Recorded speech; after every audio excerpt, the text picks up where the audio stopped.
तारे नाठवीसी कृपाळू देवास तारे नाठवीसी कृपाळू देवासी तारे नाठवीसी कृपाळू देवासी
कारेनाठविसी कृपाळू देवासी कारेनाठविसी कृपाळू देवासी पोसितो जनासी एकला तो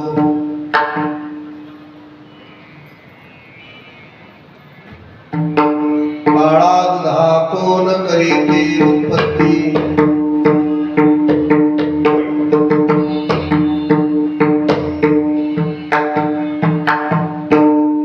वाढवी श्रीपती सवे दोन्ही फुटे तरुवर उष्मकाल मासी जीवन तयासी कोण घाली कारेनाठविसी कृपाळू देवासी पोसितो जनासी एकला तेने तुझी काय नोहे केली चिंता राही त्या अनंता आठवित कारेनाठविसी कृपाळू देवासी पोसितो जनासी एकला तो तुका म्हणिजाचे नाव विश्वंभर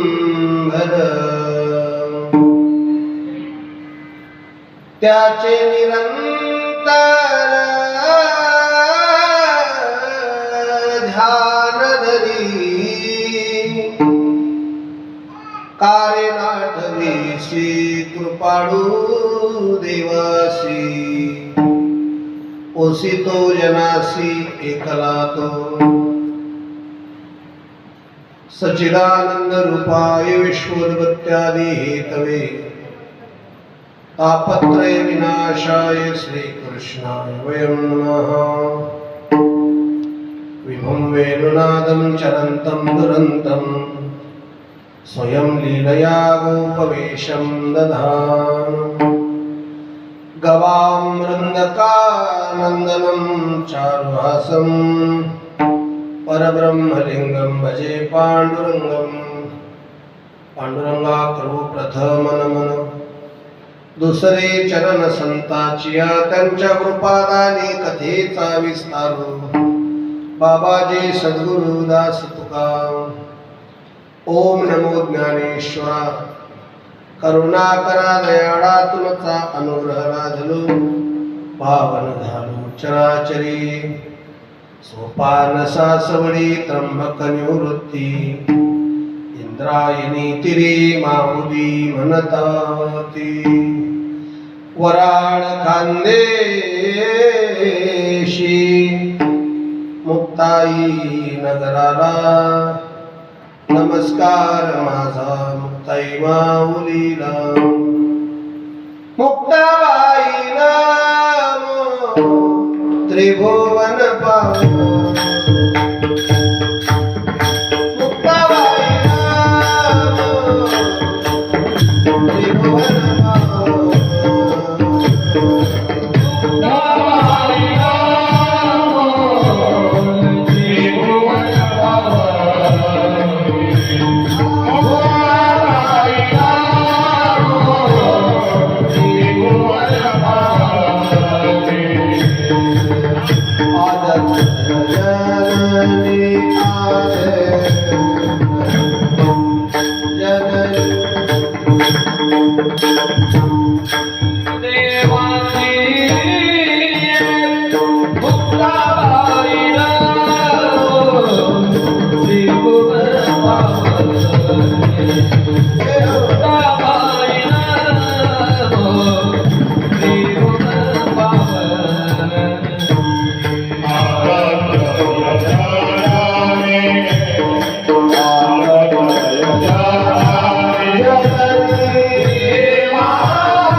सेवक झालो तुमच्या लागलो निज चरणा। अहो स्वामी तुकया देवा यावरी न करावा अभेर।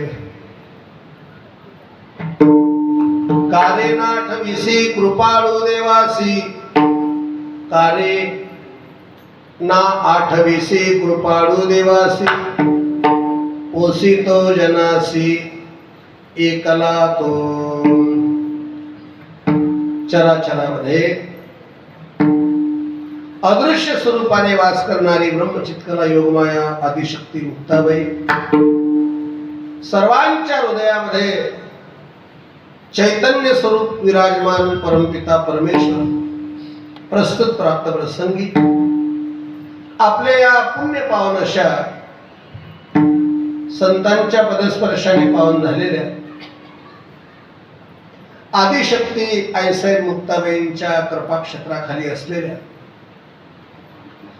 आदिशक्ती मुक्ताबाईंचे निष्ठावान वारकरी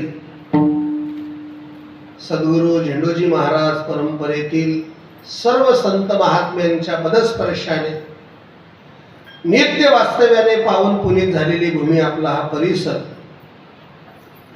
त्याचबरोबर श्री गुरु नत्थसिंग बाबा, श्री गुरु जगन्नाथ बाबा अंधारेकर, वैकुंठवासी हरिभक्तीपरायण दोदू बाबा आणि वैकुंठवासी हरिभक्तीपरायण केशरसिंग महाराज यांच्या आशीर्वादाने प्रतिवर्षीप्रमाणे याही वर्षी आपल्या या पुण्य पावन अशा म्हैसवाडी गावामध्ये अखंड हरिनाम संकीर्तन सप्ताहाचं आयोजन आणि त्यामध्ये श्रीमद भागवत कथेचं आयोजन आहे. कथा प्रवक्ते हरिभक्तीपरायण आपल्याच गावातील आपल्या गावचे भूमिपुत्र वारकरी संप्रदायामध्ये अगदी कमी वेळामध्ये ज्यांनी आपलं अनन्य साधारण असं स्थान सर्वांच्या हृदयामध्ये प्रस्थापित केलेलं आहे असे आमचे ज्येष्ठ गुरुबंधू भरतजी महाराज यांच्या मुखारविंदातून आपण कथा श्रवण करीत आहात. या घोर कलियुगामध्ये त्रिविध तापाने तप्त झालेल्या जीवाला सुखाचा ओलावा देण्याचं सामर्थ्य फक्त आणि फक्त या कथेमध्ये. दीनानी दुर्बळासी, दीन आणि दुर्बळासी, दिन आनि दुर्बळासी, दिन आनि दुर्बळासी, सुखरासी हरिकथा, सुखरासी हरिकथा, अनुभव सागरीचे, अनुभव सागरीचे, सुखरासी हरिकथा, सुखरासी हरिकथा, अनुभव सागरीचे, अनुभव सागरीचे.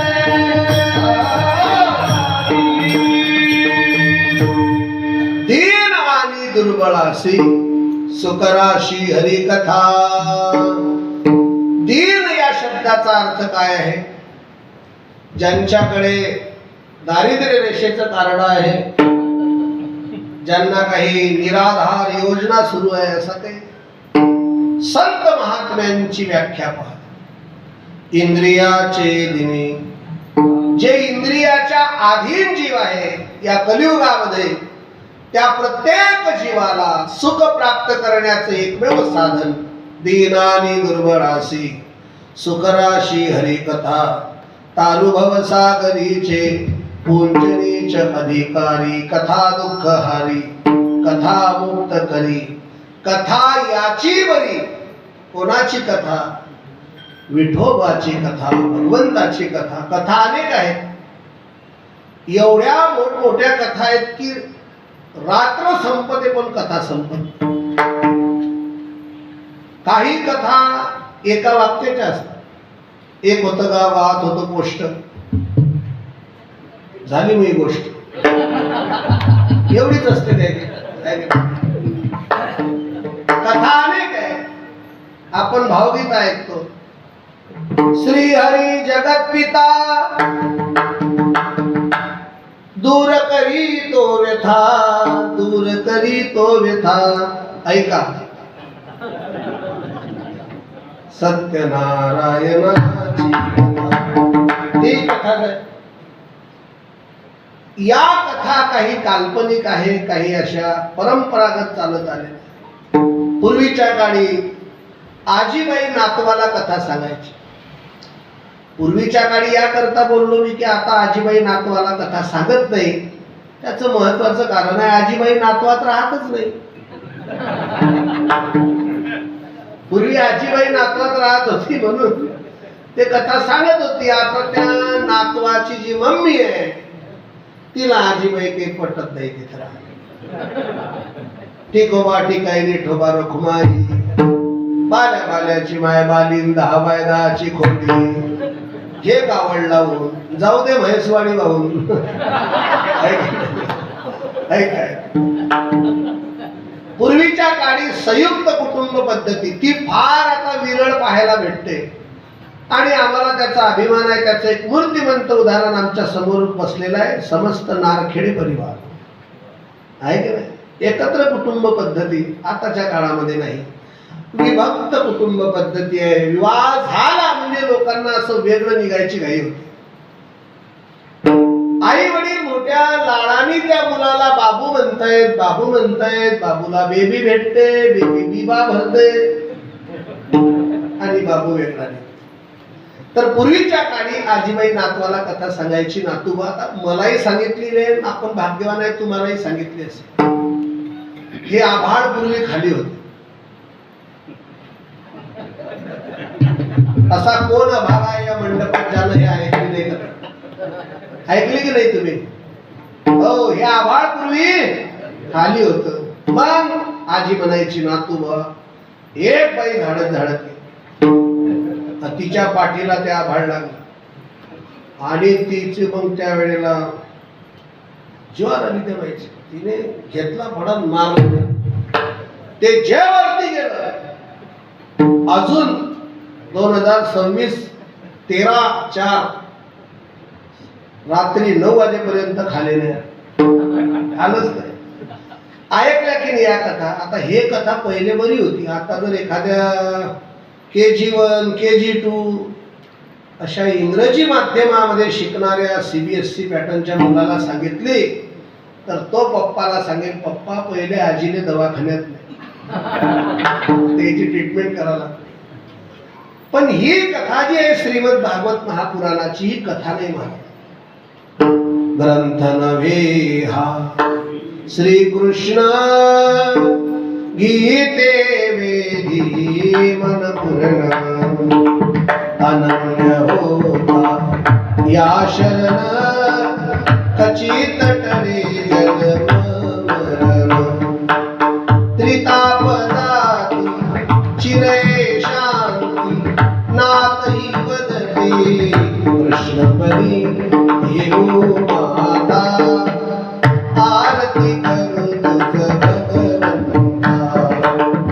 जय हो जय श्री भागवता. वेद रूपी वृक्षाला लागलेलं मोक्ष रूपी फळ आहे. पूर्वीची कथाकार मंडळी सुंदर आरती म्हणायची, आता ती जरा विरळ झालेली. आरती निगम वृक्ष सारा भागवत संज्ञा नारद कथा साधु श्रवणी परीक्षिती लवला शुभ चरणी विरागे अनुज्ञाग करुणी. असा रस भरायचा महाराज. ते आमचे काजळे महाराज होते नांदुऱ्याचे. दोन्ही डोळ्यांनी अंध, पण आरती म्हणता म्हणता रडून जायचे. वेद रूपी वृक्षाला लागलेलं मोक्ष रूपी फळ आहे. आणि म्हणून या कथेचं फार मोठं महात्म्य आहे. जिसे श्रवण कर मिट जाती है हो कथा श्रवण कर मिट जाती है सो जन्म जन्म की व्यथा. ये है कृष्ण कथा. जय श्री कृष्ण कथा. जळती दोषाचे डोंगर जळती दोषाचे डोंगर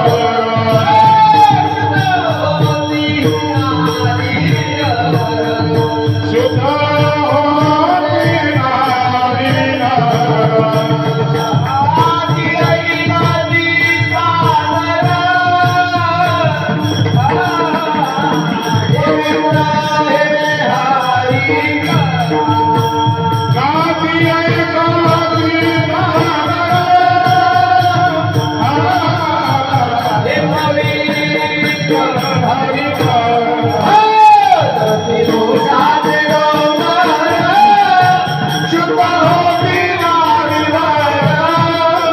जाती ऐकती साध पवित्र हरी कथा